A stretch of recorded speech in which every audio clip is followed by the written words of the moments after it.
कसं आता जरा गॅप पडला होता. औषधं घेतली ना? पहिल्यांदा घेतले होते, औषधांचा दोन फरक पडला? महिने 2 महिने गॅप पडला होता. बरोबर. औषध घेतला फरक पडला का? थोडासा पडला होता, 5% 2% म्हणलं तर चालेल. तपासणी केली होती ना? पण सोनोग्राफी वगैरे केली होती 10 ते 15 होय होय, पण औषधं घेतल्यावर चांगला फरक पडला? थोडासा प्रॅक्टिस केल्यानंतर गॅप झाला ना? गॅप झाला. एकदा झाल्यानंतर गॅप झाला. गॅप झाला. कंटिन्यू औषध थोडं ठेवायला पाहिजे. 3-4 वेळा तर रेग्युलर यायला पाहिजे. साधारण औषधही 30-40 वेळा गोळ्या घेऊन संबंध ठेवलेला चांगला, म्हणजे रिझल्ट चांगला मिळतो. बरं. ठीक आहे. आता पुन्हा चालू करायला आता लागेल. इथनं पुढे आता रेग्युलर राहा. हा, हा. म्हणजे काय आपल्याला बरं पडत असं. हा.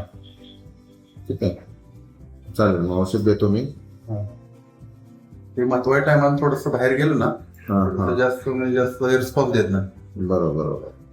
संध्याकाळचं घरी देते जास्त रिस्पॉन्स. हा, थोडस तरुण वयात ती हातभट्टी केल्यामुळे ना थोडं साईज बारीक होते. चेक करताय का?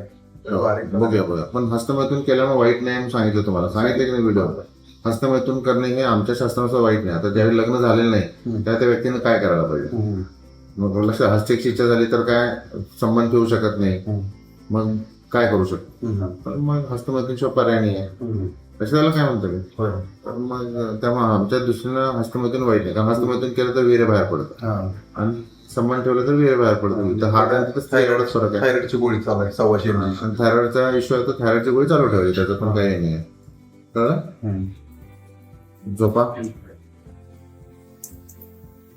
तसं आता बऱ्याच वेळा वाटतं लिंग लहान आहे असं वाटतं, कारण कसं असतं साधारणता जे असते ते रक्तवाहिनीवर अवलंबून असते ते बघितलं आपण, ते रिपोर्ट तर चांगला आहे.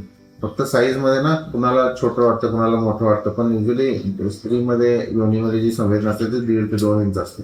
त्यामुळे ज्या पुरुषाचं लिंग आहे ताठरता येऊन 2 इंच आहे त्या पुरुषाचं लिंग हे सफिशियंट असतं.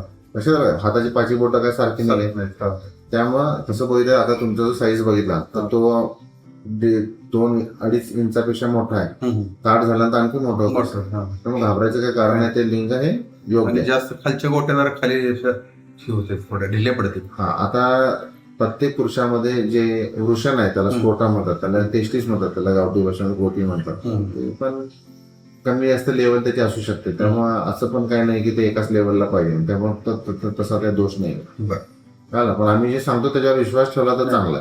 नाही तर सगळ्यांना लिंग मोठं करा, लिंगाची जाडी वाढवा, लिंगाची लांबी वाढवा, तर असं ते निसर्गाने दिलेलं आहे. त्यामुळे त्यापेक्षा जगात असं कुठलंही मलम नाही, तेल नाही की जे लिंग मोठं होईल. संबंध जैसे इच्छा भावना होईल त्यावेळी ताकदता येऊ शकते, जरा मोठं होऊ शकतो, पण असं परमनंट मोठं होण्याचं काय कुठं काय नसतं. कळलं?